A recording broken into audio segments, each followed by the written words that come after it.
السلام عليكم ورحمة الله تعالى وبركاته. نحمده ونصلي على رسوله الكريم. أما بعد فقد قال الله تعالى في كلامه الكريم في القرآن الحميد: أعوذ بالله من الشيطان الرجيم. بسم الله الرحمن الرحيم. ولنبلونكم بشيء من الخوف والجوع ونقص من الأموال والأنفس والثمرات وبشر الصابرين. صدق الله مولانا العلي العظيم.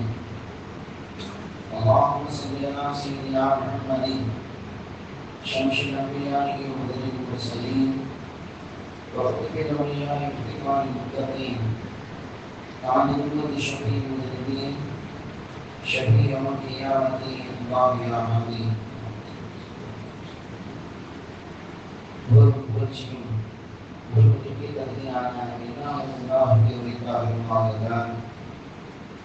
சாந்தியும் சமாதானமும் அருமைநாயகம் முஹம்மது ரசூலுல்லாஹி ஸல்லல்லாஹு அலைஹி வஸல்லம் அவர்களின் மீதும் அன்னாரின் வாழ்வினை அப்படியே பின்பற்றி வாழ்ந்து வந்த உத்தம சத்திய சஹாபாக்கள் மீதும் தாபீன்கள், தபாத்தாபீன்கள், இமாம்கள், நாதாக்கள், சுஹதாக்கள், ஸாலிஹீன்கள் மீதும் குறிப்பாக இந்த ஜும்மா நாளிலே நாம் அனைவர்கள் மீதும் அல்லாஹ்வின் அன்பும் அருளும்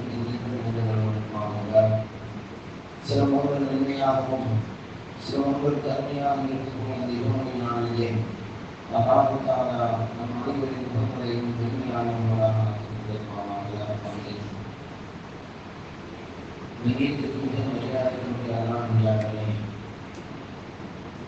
அல்லாஹ் தஆலா இந்த மனித வாழ்க்கையில்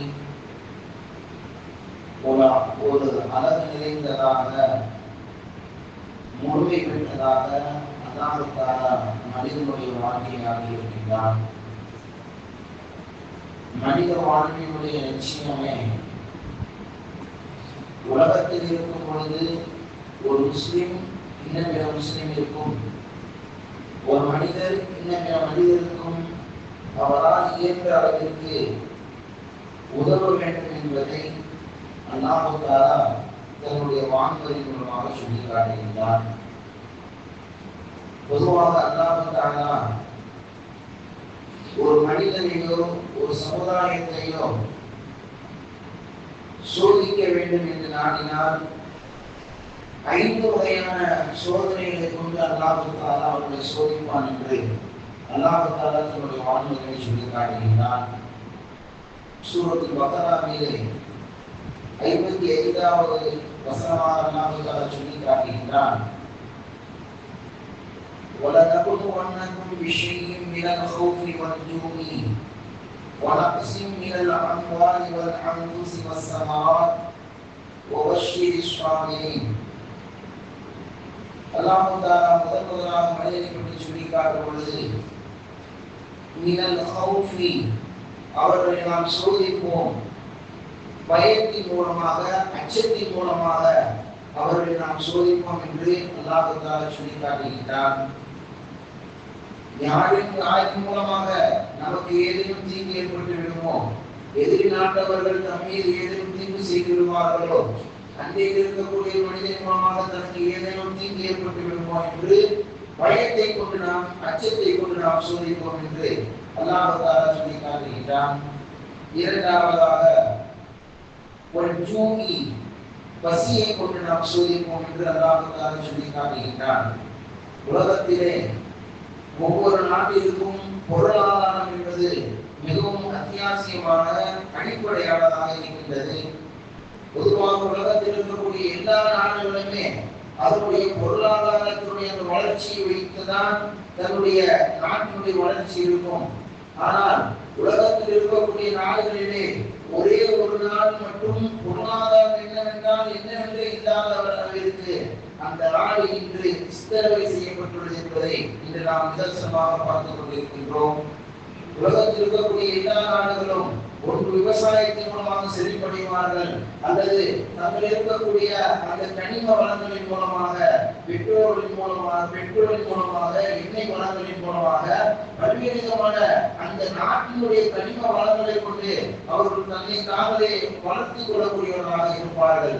ஆனால் எந்த ஒரு வசதியும் இல்லாத உலகத்திலே ஒரே ஒரு நாடு மட்டும் இந்த அளவிற்கும் எல்லா இன்னர்கள் நாடு எதிர்பார்த்திருக்கக்கூடியதாக இருக்கிறது என்று சொன்னால் அது பலஸ்தீன் என்று சொல்லப்படக்கூடிய அந்த நாடாக இருக்கின்றது.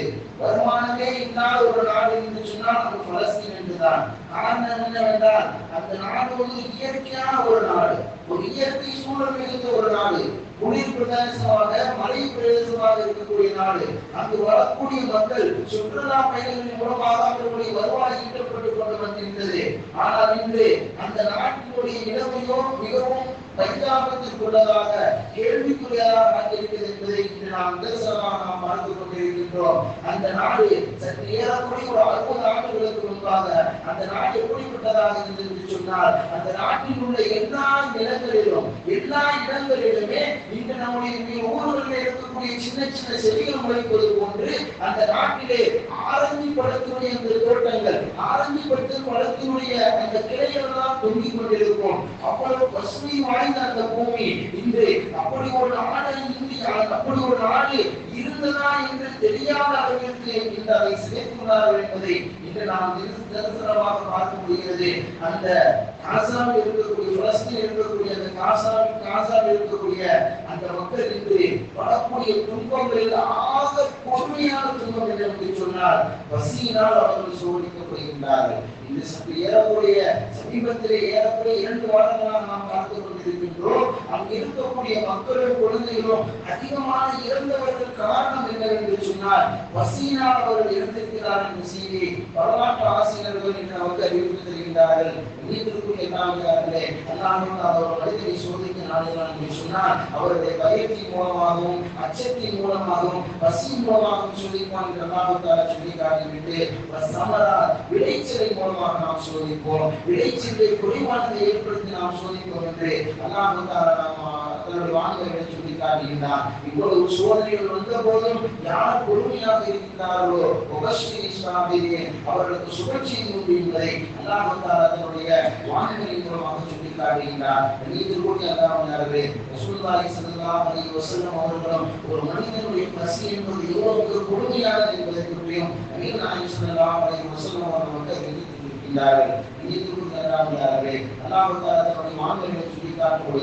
ஒரு மனிதன் இன்னும் மனிதனுக்கு எவ்வாறு இருக்க வேண்டும், ஒரு மனிதனுடைய வாழ்க்கை எப்படிப்பட்டதாக இருக்க வேண்டும் என்பதை பற்றி அல்லாஹ் சொல்லி காட்டும் பொழுது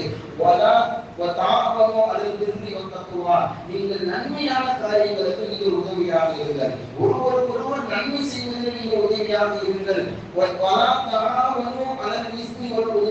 தீமையான காரியங்களுக்கும் பாவமான காரியங்களுக்கும் பகைமையில் ஏற்படுத்தக்கூடியவர்களும் நீங்கள் உதவியாக இருந்து விடாதீர்கள் என்று அல்லாஹ் சொல்லி காட்டிவிட்டு நீங்கள் அஞ்சிக் கொள்ளுங்கள், இன்னல்லாஹ் ஷதீதுல் இகாப், அல்லாஹ்வுடைய தண்டனை என்பது மிகவும் கடுமையானதாக இருக்கும் என்று அல்லாஹ் தஆலாவுடைய வான்வெளியின் மூலமாக சொல்லி காட்டுகின்றார்.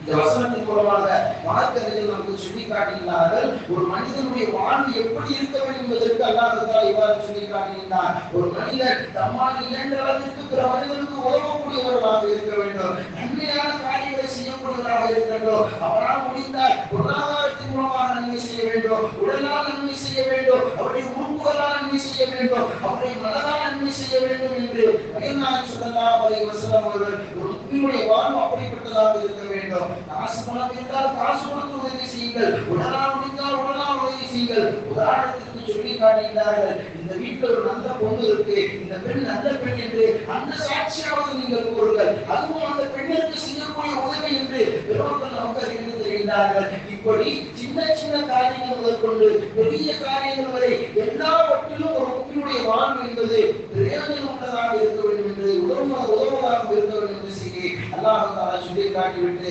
அதனுடைய தொடர்ச்சியை சொல்லி காட்டுகின்றான். நீங்கள் பாவமான காரியங்களுக்கு எப்போது உதவியாக இருந்து விடாதீர்கள், பகைமையை தூண்டக்கூடிய காரியத்திற்கு, ஒருவருக்கொருவர் சண்டையிடக்கூடிய காரியத்திற்கு நீங்கள் உதவியாக நீங்கள் இருந்து விடாதீர்கள் என்றும் அல்லாஹ் சொல்லி காட்டிவிட்டு வத்தகுல்லா அல்லாஹ்வை நீங்கள் அஞ்சிக் கொள்ளுங்கள் இன்னல்லாஹ் ஷதீதுல் இகாப் அல்லாஹ்வுடைய தண்டனை எப்படிப்பட்டது என்று சொன்னால் மிகவும் கடுமையானதாக இருக்கும் என்று சொல்லி அல்லாஹ் தஆலா தன்னுடைய வான்களின் மூலமாக சொல்லி காட்டுகிறார். இந்த இடத்திலே அல்லாஹ் தஆலா இரண்டு விதமான செய்திகளை சொல்லி காட்டுகிறார். ஒன்று இறையச்சத்தை அல்லாஹ் தஆலா சொல்லி காட்டுகிறார். இரண்டாவது பிறருக்கு உபகாரம் செய்வது அல்லாஹ் தஆலா சொல்லி காட்டுகிறார். இறையச்சத்தின் மூலமாக அல்லாஹ்வுடைய அன்பை பெற்று விடலாம். ஒரு மனிதருக்கு உபகாரம் செய்வதன் மூலமாக மனிதர்களுடைய பிரியத்தை அது பெற்றுத் தரக்கூடியதாக இருக்கிறது என்ற செய்தி பெருமக்கள் இந்த வசதியின் மூலமாக இந்த வசனத்தின் மூலமாக நமக்கு அறிவுறுத்தி தருகின்றார்கள்.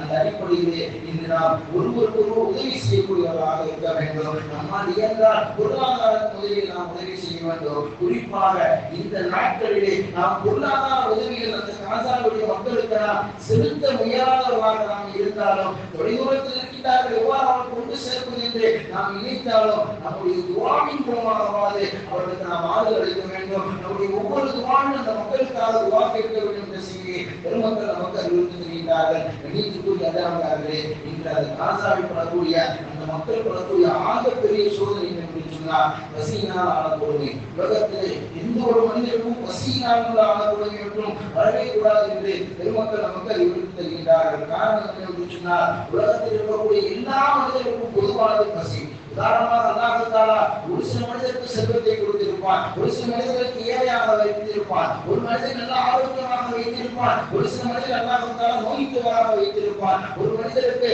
நல்ல உடல் திராணத்தை கொடுத்திருப்பான், ஒரு சில மனிதருக்கு உடல் உறுப்புகள் இல்லாமல் அல்லாஹ் தஆலா இந்த உலகத்தில் வாழ செய்திருக்கின்றான். ஆனால் மனிதன் உட்பட எல்லா உயிரினங்களுக்கும் ஒரு செய்தி இருக்கிறது என்று சொன்னால், எல்லா உயிரினங்களும் ஒன்றுபடக்கூடிய ஒரு விஷயம் இருக்கிறது என்று சொன்னால் அது பசி என்று பெருமக்கள் நமக்கு அறிவித்து தருகின்றார்கள். வாயுள்ள ஜீவராசியாக இருக்கட்டும், வாயுள்ள மனிதனாக இருக்கட்டும், எல்லா மனிதர்களுக்கும் பொதுவானது இந்த பசி என்ற செய்தியை பெருமக்கள் நமக்கு அறிவித்து தந்துவிட்டு பசி இல்லாத உயிரினங்களை இந்த உலகத்தில் வாழ முடியாது, உயிரினங்களுக்கான வாழ்க்கை உலகத்தில் இல்லை என்ற செய்தியும் பெருமக்கள் நமக்கு அறிவித்து தருகின்றார்கள். அப்படிப்பட்ட அந்த பசி போக்குவதற்கான நாயகம் ஸல்லல்லாஹு அலைஹி வஸல்லம் அவர்கள் பல்வேறு நேரங்களில் அவர்கள் துஆ செய்திருக்கிறார்கள் என்ற செய்தியை ஹதீஸ் ஷரீஃபின் மூலமாக பார்க்க முடிகிறது.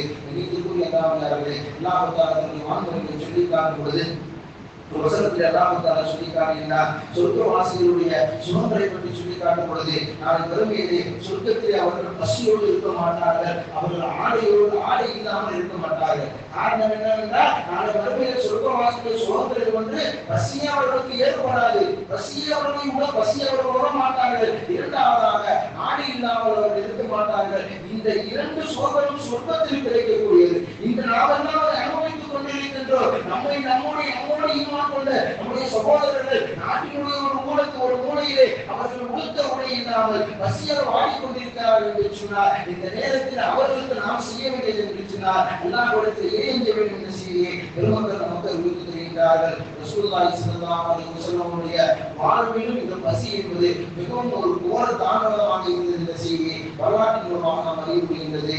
தபகாத் குபரா என்று சொல்லப்படக்கூடிய ஹதீஸுடைய விளக்கத்தில் இருக்கக்கூடிய அந்த கிதாபிலே வருகின்றது. ரசூலுல்லாஹி ஸல்லல்லாஹு அலைஹி வஸல்லம் வருமானமாக இருக்கக்கூடிய அலி ரலியல்லாஹு தஆலா அவர்கள் ஒரு நாள் ஃபஜ்ர் தொழுதுவிட்டு தன்னுடைய வீட்டிற்கு செல்கிறார்கள். ஃபாத்திமா ரலியல்லாஹு தஆலா அவர்கள் வாசலில் நிற்கிறாங்க. தன்னுடைய கணவர் அலி ரலியல்லாஹு தஆலாவுடைய வருகையை எதிர்பார்த்து நிற்கிறார்கள். எதிர்பார்த்து இந்த ஃபாத்திமா ரலியல்லாஹு தஆலா அவர்கள் அலி ரலியல்லாஹு தஆலா சொல்லி காட்டுகிறார்கள், நேற்றைய தினமே முழுவதுமாக நாம் பட்டினியாக இருந்து விட்டோம், நேற்று பகல் முழுவதும் நாம் பட்டினியாக இருந்து விட்டோம், இரவு முழுவதும் பட்டினியாக இருந்து விட்டோம், குழந்தைகள் எல்லாம் பசியை அவர்கள் வாடிக்கொண்டிருக்கின்றார்கள். ஆதலால் இன்னாவது ஒரு வேலைக்கு சென்று இன்னாவது ஒரு நாள் முடித்தாதற்கு இந்த பொருளை ஈட்டிவார்கள் என்று சொல்லுடைய அலி ரலியல்லாஹு தஆலா அவர்கள் வீட்டு வாசல் வரைக்கும் போயிட்டு ஃபாத்திமா ரலியல்லாஹு தஆலா சொன்ன உடனே திரும்ப கைத்தறின் பக்கமாக சென்று விட்டார்கள். முதல் நாளும் சென்றிருக்கின்றார்கள், யாரும் வேலை கொடுக்கவில்லை, வெறும் கையாக அலி ரலியல்லாஹு தஆலா திரும்பி விட்டார்கள். இரண்டாவது நாள் ஃபாத்திமா ரலியல்லாஹு தஆலா சொன்ன உடனே கடைத்தறிவில் அமர்ந்திருக்கிறார்கள். அந்த நேரத்தில் ஒரு மனிதனிடத்தில் ஒரு வேலை வருகின்றது. அதை அலி ரலியல்லாஹு தஆலா அவர்கள் அந்த வேலையை செய்து வீட்டிற்கு வரும் பொழுது கோதுமையும் இறைச்சியும் வாங்கி கொண்டு வருகின்றார்கள். கோதுமைக்கான அந்த மாவையும் ரொட்டியும் இறைச்சியும் அலி ரலியல்லாஹு தஆலா அவர்கள் மாலை நேரத்தில் வீட்டுக்கு வந்து இந்தாமா ஃபாத்திமா தன்னுடைய மனைவியிடத்தில் கொடுக்கின்றார்கள். இந்தாமா இதை வைத்து இந்த சமையலை செய்து கொள், இன்றைய சமையலை செய்து முடித்துக் கொண்டு எழுந்து அவர்கள் கொடுத்துவிட்டு பணியின் பக்கமாக விரிந்து அசமதிக்கு இஷாவுடைய தொழுகையை நிறைவு செய்துவிட்டு இஷாவுக்கு தொழுகைக்கு பின்பாக வீட்டிற்கு வருகின்றார்கள். வீட்டிற்கு வந்த பாத்திமா ரலியல்லாஹு தஆலா அவர்களிடத்திலே ரலியல்லாஹு தஆலா அவர்களும் ரெண்டு பேரும் சேர்ந்து சாப்பிடலாமா, பிள்ளையெல்லாம் சாப்பிட்டாங்கன்னா என்று ரலியல்லாஹு தஆலா அவர்கள் விசாரிக்கின்றார்கள். பாத்திமா ரலியல்லாஹு தஆலா அவர்கள் பிள்ளையெல்லாம் சாப்பிட்டாங்க அப்ப வாங்க நம்ம ரெண்டு பேரும் சாப்பிடுவோம் என்று ரலியல்லாஹு தஆலா அவர்கள் பாத்திமா ரலியல்லாஹு தஆலா அவர்கள் அழைக்கும் பொழுது பாத்திமா ரலியல்லாஹு தஆலா அவர்கள் தன்னுடைய கணவரிடத்தில் இவ்வாறு கூறுகின்றார்கள், அந்த கணவரே, எங்களுடைய தந்தையாக இருக்கக்கூடிய முஹம்மது ரசூலுல்லாஹி ஸல்லல்லாஹு அலைஹி வஸல்லம் அவர்களும் சாப்பிடாம தான் இருப்பாங்க. அவருடைய நிலை, அவர்களும் பசியோடு தான் இருப்பார்கள். அவருடைய நிலை என்ன என்று நீங்கள் பார்த்து வாருங்கள் சொன்னோடையே ரலியல்லாஹு தஆலா அவர்கள் மஸ்ஜிதை நோக்கி வெளியே வருகின்றார்கள். மஸ்ஜித் நபவியை நோக்கி வெளியே வருகின்றார்கள். அந்த இடத்திலே ரசூலுல்லாஹி ஸல்லல்லாஹு அலைஹி வஸல்லம் அவர்கள் மஸ்ஜித் நபவியிலே தன்னுடைய வலது கையை காலை தலைக்கு எதிராக வைத்து படுத்துக் கொண்டு ரசூலுல்லாஹி ஸல்லல்லாஹு அலைஹி வஸல்லம் அவர்கள் அல்லாஹ்விற்கு இவ்வாறு துஆ செய்கிறார்கள், அல்லாஹ்வே இன்னி அஊது மினல் ஜுன்னி, யா அல்லாஹ் பசியுடைய கொடுமையிலிருந்து யா அல்லாஹ் என்னை பாதுகாத்து, பசியுடைய கொடுமையிலிருந்து என்னை பாதுகாத்து ரசூலுல்லாஹி ஸல்லல்லாஹு அலைஹி வஸல்லம் அவர்கள் துஆ செய்தவர்களாக மெதுவாக துஆ செய்து கொண்டே அவர்கள் படுத்துக் கொண்டிருக்கின்றார்கள். இதை பார்த்து ரலியல்லாஹு தஆலா அவர்கள் ரசூலுல்லாஹி ஸல்லல்லாஹு அலைஹி வஸல்லம் வந்து யா ரசூலல்லாஹ் நாங்கள் இந்த வீட்டுக்கு வாங்க என்று நாயகம் ஸல்லல்லாஹு அலைஹி வஸல்லம் அவர்களை ரலியல்லாஹு தஆலா அவர்கள் அழைக்கின்றார்கள். நாயகம் ஸல்லல்லாஹு அலைஹி வஸல்லம் அவர்கள் எழுந்திருப்பதற்கு முயற்சித்தார்கள். ஆனால் அவர்களால் எழுந்திருக்க முடியவில்லை. சையதுனா அலி ரலியல்லாஹு தஆலா அவர்கள் நாயகம் ஸல்லல்லாஹு அலைஹி வஸல்லம் அவர்களை ஒரு தாங்கலாக தூக்குகின்றார்கள். அப்பொழுது ரசூலுல்லாஹி ஸல்லல்லாஹு அலைஹி வஸல்லம் அவர்கள் பசியினுடைய கொடுமை இந்த அளவிற்கு என்னை வாட்டி இருக்கின்றது, ஒரு நாள் இரண்டு நாள் பசி இல்ல, நீண்ட நாட்களாக நான் சாப்பிடவில்லை என்று ரசூலுல்லாஹி ஸல்லல்லாஹு அலைஹி வஸல்லம் சொன்னவுடனேயே அந்த பசியுடைய தாக்கம் தான் இன்று எழுந்து நிற்க முடியாத அளவிற்கு இந்த தாக்கத்தை ஏற்படுத்தியது என்று சொன்னோடனே ரலியல்லாஹு தஆலா அவர்கள் கை தாங்கலாக பிடித்து ரசூலுல்லாஹி ஸல்லல்லாஹு அலைஹி வஸல்லம் அவர்களை தாங்கியவாறே வீட்டிற்கு அழைத்துச் செல்கின்றார்கள். அழைத்து சென்ற ரசூலுல்லாஹி ஸல்லல்லாஹு அலைஹி வஸல்லம் அவர்களை ஃபாத்திமா ரலியல்லாஹு தஆலா அவர்கள் வரவேற்று நாயகம் ஸல்லல்லாஹு அலைஹி வஸல்லம் அவர்களுக்கு உணவு கொடுக்கின்றார்கள். தன்னிடத்தில் இருக்கக்கூடிய அந்த ரொட்டியையும் இறைச்சி நாயகம் ஸல்லல்லாஹு அலைஹி வஸல்லம் அவர்களுக்கு கொடுக்கும் பொழுது நாயகம் ஸல்லல்லாஹு அலைஹி வஸல்லம் அவர்கள் சாப்பிடுவதற்கு முன்பாக பாத்திமா, இதனுடைய ஒரே ஒரு துண்டை எடுத்து, இதுல ரொட்டியில ஒரே ஒரு துண்டை எடுத்து உன்னுடைய உம்மாவாக இருக்கக்கூடிய உன்னுடைய தாயாக இருக்கக்கூடிய ஆயிஷா ரலியல்லாஹு தஆலா அவர்களுக்கு கொடுத்துருவாங்க. இன்னொரு துண்டை எடுத்து ஹப்ஸா ரலியல்லாஹு தஆலா அவர்களுக்கு கொடுத்துருவாங்க.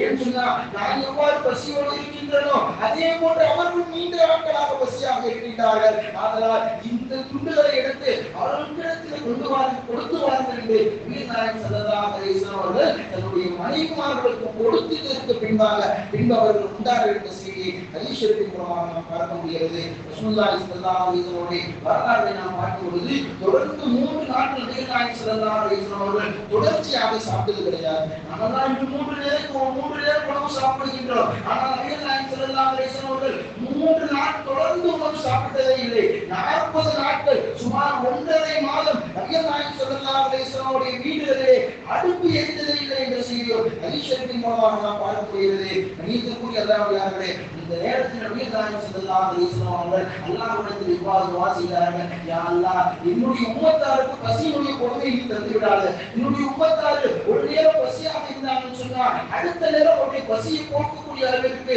2 நேரம் முடியும் அவர்களுக்கு நீ நிரப்பமாக கொடுத்து விடு என்று நாயகம் ஸல்லல்லாஹு அலைஹி வஸல்லம் அவர்கள் அந்த நேரத்திலும் இந்த உம்மத்திற்காக துஆ செய்தார்கள் என்ற செய்தியை ஹதீஸ் ஷரீஃபின் மூலமாக நாம் பார்க்க முடிகிறது. கண்ணியத்திற்குரிய அல்லாஹ்விலே பசி என்பது மிகவும் கொடுமையானது. பசியுடைய கொடுமை எந்த ஒரு மனிதனுக்கும் வரக்கூடாது என்ற செய்தியை நாயகம் ஸல்லல்லாஹு அலைஹி வஸல்லம் அவர்கள் நமக்கு அறிவித்து தருகின்றார்கள். அந்த அடிப்படையில் ஒருவரே ரசூலுல்லாஹி ஸல்லல்லாஹு அலைஹி வஸல்லம் அவர்கள் ஒரு நேரத்தில் நாயகம் ஸல்லல்லாஹு அலைஹி வஸல்லம் அவர்கள் சபையில் அமர்ந்திருக்கின்றார்கள். அந்த நேரத்தில் அபூ இப்னு அன்சாரி ரலியல்லாஹு தஆலாவுடைய வீட்டிற்கு நாயகம் ஸல்லல்லாஹு அலைஹி வஸல்லம் அவர்கள் செல்லலாம் என்று நிற்கின்றார்கள். நாயகம் ஸல்லல்லாஹு அலைஹி வஸல்லம் அவர்கள் நீண்ட நாட்களாக இருந்தாங்க. ஒரு 2-3 நாட்கள் அதுக்கு முந்தைய நாட்கள் எல்லாம் சாப்பிடாமல் மிகவும் வாடியவர்களாக இருக்கின்றார்கள். அந்த நேரத்திலே தன்னுடைய மாமி மகனாக இருக்கக்கூடிய அபூ அய்யூப் அன்சாரி ரலியல்லாஹு தஆலா அவருடைய வீட்டிற்கு செல்லலாம் என்று நினைத்த ரசூலுல்லாஹி ஸல்லல்லாஹு அலைஹி வஸல்லம் அவர்கள் அபூ அய்யூப் அன்சாரி ரலியல்லாஹு தஆலாவுடைய வீட்டிற்கு போனாங்க. வீட்டிற்கு போனவரை இதை பார்த்த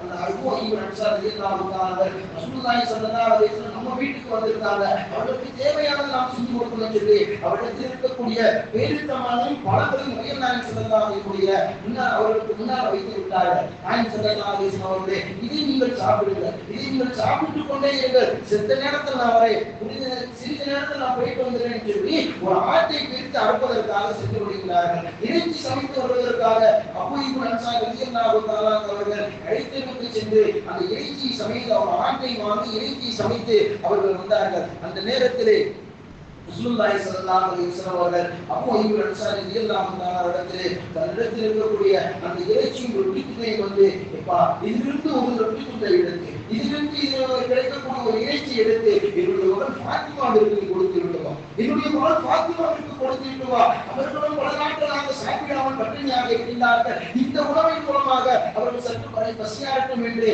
தன்னுடைய ஆண்மகனாக இருக்கக்கூடிய அபூ அய்யூப் அன்சாரி ரலியல்லாஹு தஆலா அவரிடத்திலே நபிகள் நாயகம் ஸல்லல்லாஹு அலைஹி வஸல்லம் அவர்கள் சொன்னார்கள் என்ற செய்தியும் ஹதீஸ் ஷரீஃபில் நாம் பார்க்க முடிகிறது. ரசூலுல்லாஹி ஸல்லல்லாஹு அலைஹி வஸல்லம் அவர்கள் மக்காவில் அன்னை ஹதீஜா ரலியல்லாஹு தஆலா அவர்களை திருமணம் முடித்த அந்த முதல் 15 ஆண்டுகள் செல்வ செழிப்பாக இருந்தார்கள். முதல் 15 ஆண்டுகள் செல்வ செழிப்பாக இருந்தார்கள். காரணம் ஹதீஜா ரலியல்லாஹு தஆலா அவர்கள் தன்னுடைய செல்வத்தை எல்லாம் நபிகள் நாயகம் ஸல்லல்லாஹு அலைஹி வஸல்லம் கொடுத்து யா ரசூலல்லாஹ் நானும் என்னுடைய செல்வம் உங்களுக்கு அர்ப்பணம் என்று சொல்லிவிட்டார்கள், இதை நீங்கள் தீனுடைய காரியத்திற்காக நீங்கள் செலவு செய்து கொள்ளுங்கள் என்று சொன்ன ஹதீஜா ரலியல்லாஹு தஆலாவுடைய அந்த வாழ்க்கை பயணத்திலே நபிகள் நாயகம் ஸல்லல்லாஹு அலைஹி வஸல்லம் அவர்கள் அந்த 15 ஆண்டு ஆழங்கள் செல்வ செழிப்போடு இருக்கிறார்கள். அந்த நேரத்தில் கூட தனக்காக எதுவும் சேமித்து வைக்காமல் தன்னுடைய தோழர்களுக்கு ஏற்படக்கூடிய அந்த கஷ்டத்திலே அவர்கள் உதவினார்கள், ஏழை எளிய மக்களுக்கு கொடுத்து உதவினார்கள், தன்னிடத்தில் இருக்கக்கூடிய பொருளாதாரங்களை எடுத்து அந்த ஏழை மக்களுக்கு கொடுத்து அவருடைய வாழ்வை செம்மைப்படுத்தினார்கள் என்ற செய்தியை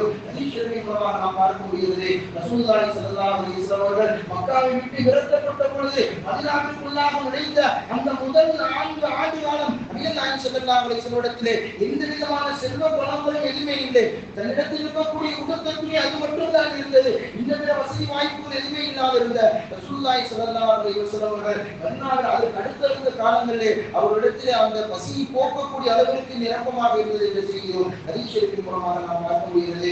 அந்த நேரங்களிலே நபிகள் நாயகம் ஸல்லல்லாஹு அலைஹி வஸல்லம் அவர்கள் அந்த மதீனாவில் இருக்கக்கூடிய அந்த முதல் 4 ஆண்டு காலங்கள் அவருடைய உணவு எதுவாக இருந்தது என்று சொன்னால் தொடர்ந்து 3 நாட்களாக உணவு சாப்பிட்டதில்லை. அந்த நாட்கள் என்ன செய்வாங்கன்னு சொன்னா அங்கு கிடைக்கக்கூடிய அந்த லஞ்சம் நீரையும் பேரித்தம் பழங்களையும் மட்டும் நபிகள் நாயகம் ஸல்லல்லாஹு அலைஹி வஸல்லம் அவர்கள் தன்னுடைய வாழ்க்கை நடத்தி வந்தார்கள் என்ற செய்தியும் ஹதீஸ் ஷரீஃபின் மூலமாக நாம் பார்க்க முடிகிறது. அதனால்தான் பசியுடைய கொடுமை என்பது மிகவும் உயரிய கொடுமை என்று நபிகள் நாயகம் ஸல்லல்லாஹு அலைஹி வஸல்லம் சொல்லி காட்டிவிட்டு அந்த கொடுமையிலிருந்து நபிகள் நாயகம் ஸல்லல்லாஹு அலைஹி வஸல்லம் அவர்கள் எல்லா குணத்திலும் பாதுகாப்பு செய்கிறார்கள் என்ற செய்தியும் ஹதீஸ் ஷரீஃபின் மூலமாக நாம் பார்க்க முடிகிறது. ஒரு முறை ரசூலுல்லாஹி ஸல்லல்லாஹு அலைஹி வஸல்லம் ஒரு நபி தோழர் வந்தார், யா ரசூலல்லாஹ் அல்லாஹ்விற்கு பிடித்தமான செயல் எது? அல்லாஹ்விற்கு பிடித்தமான ஒரு மனிதர் வந்து யா ரசூலல்லாஹ் அல்லாஹ்விற்கு பிடித்தமான மனிதர் என்று ஒரு மனிதர் கேட்கின்றார். அப்பொழுது ரசூலுல்லாஹி ஸல்லல்லாஹு அலைஹி வஸல்லம் சொல்லி காட்டுகின்றார்கள், அஹப்புன் நாஸி இலல்லாஹி அஹ்ஃபலுஹு இலன் நாஸ், யார் தன்னுடைய சக மனிதர்களுக்கு உதவி செய்கிறாரோ அவர்தான் அல்லாஹ்விற்கு பிடித்தமான மனிதர் என்று நபிகள் நாயகம் ஸல்லல்லாஹு அலைஹி வஸல்லம் அவர்கள் சொல்லி காட்டுகின்றார்கள். மற்றொருவரை ஒரு கிராமவாசி சொல்கிறார், யா ரசூலல்லாஹ் அல்லாஹ்விற்கு பிடித்தமான செயல், அல்லாஹ்விற்கு ரொம்ப பிடித்தமான செயல் என்று கேட்கும் பொழுது ரசூலுல்லாஹி ஸல்லல்லாஹு அலைஹி வஸல்லம் சொன்ன வார்த்தை என்று சொன்னார், ஒரு முஸ்லிமுடைய உள்ளத்தை மகிழ்ச்சிப்படுத்துவது. ஒரு முஸ்லிம் தன்னுடைய தேவைக்காக வருகிறார் என்று சொன்னால் அவருடைய தேவையை நிறைவேற்றுவது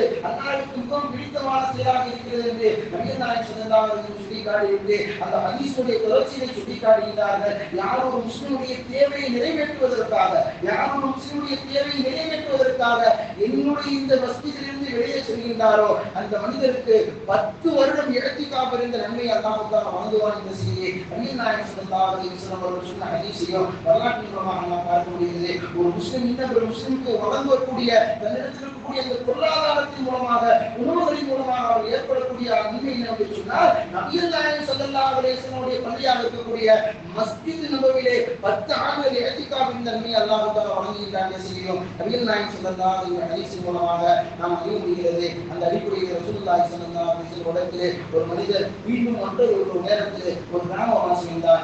ரசூலுல்லாஹ், நான் சொர்க்கம் செல்வதற்கான ஒரு வழியை சொல்லுங்க, நான் சொர்க்கத்துக்கு போகணும், நான் சொர்க்கம் செல்வதற்கான ஒரு வழி எனக்கு கற்றுத்தாருங்க என்று சொன்னே நபிகள் நாயகம் ஸல்லல்லாஹு அலைஹி வஸல்லம் அவர்கள் அல்லீமுடி அமரகு ஐயதுக்குல் ஜன்னா, என்னை சொர்க்கத்தில் நுழைக்கக்கூடிய ஒரு காரியத்தை எனக்கு கற்றுத்தாருங்க என்று அந்த நபித்தோழர் கேட்ட உடனே ரசூலுல்லாஹி ஸல்லல்லாஹு அலைஹி வஸல்லம் சொன்ன வார்த்தை என்று சொன்னால் அத்தீமு தஆம், நீங்கள் பசித்தவருக்கு நீங்கள் உணவு வழங்குங்கள், பசித்தவருக்கு நீங்கள் உணவு வழங்குங்கள்.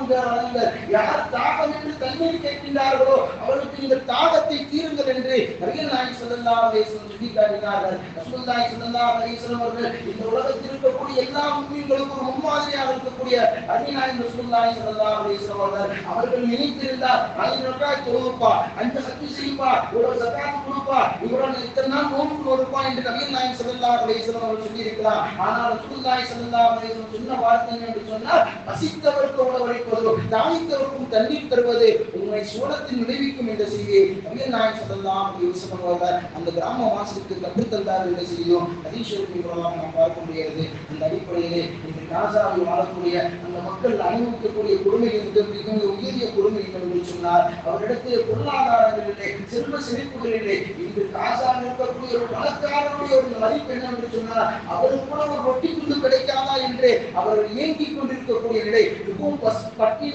பட்டினியா வாடிக்கொண்டிருக்கக்கூடிய நிலை இந்த அந்த நாட்டிலே இருந்து கொண்டிருக்கின்றது. அந்த மக்களுக்காக நாம் அதிகமாக துவா செய்ய வேண்டும். கண்ணியத்திற்குரிய எல்லாம் வரலாற்றுடைய ஆசிரியர்கள் சற்று ஏறக்கூடிய நடந்த ஒரு 3 வாரங்களுக்கு முன்பாக நடந்த நிகழ்வுகளை வரலாற்று ஆசிரியர் நமக்கு அறிவித்து தெரிகின்றார்கள். இஸ்ரேல் என்று சொல்லப்படக்கூடிய அந்த நாடு, காசாவில் இருக்கக்கூடிய அந்த மக்களில் 1/3 பகுதியை அழித்து விட்டார்கள். 1/3 பகுதி மனிதர்களை அழித்து விட்டார்கள். அவருடைய செல்வ செழிப்போடு வசிக்கக்கூடிய வீடுகள் தன்னுடைய மருத்துவத்திற்கு ஏற்படக்கூடிய அந்த மருத்துவமனையை உட்பட தாக்குதல் நடத்தி அவர்கள் அழித்து விட்டார்கள். இருக்கக்கூடிய கொஞ்சம் மக்கள் 21 லட்சம் மக்கள் தான் இருக்கின்றார்கள். அந்த 21 லட்சம் மக்களிலே சுமார் 90,000 குழந்தைகள் சுமார் 3 வாரங்களாக எந்த விதமான உணவும் இல்லாமல் பசி பட்டினியால் வாடிக்கொண்டிருக்கிறார் என்ற செய்தியை அல் ஜஸீரா என்று சொல்லப்படக்கூடிய அந்த செய்தி நிறுவனம் நமக்கு அறிவித்து தெரிகின்றது. அதனால்தான் நபிகள் நாயகம் ஸல்லல்லாஹு அலைஹி வஸல்லம் சொன்ன அந்த வார்த்தையை மேற்கோள் காட்டி பெருமக்கள் நமக்கு அறிவித்து தெரிகிறார்கள்.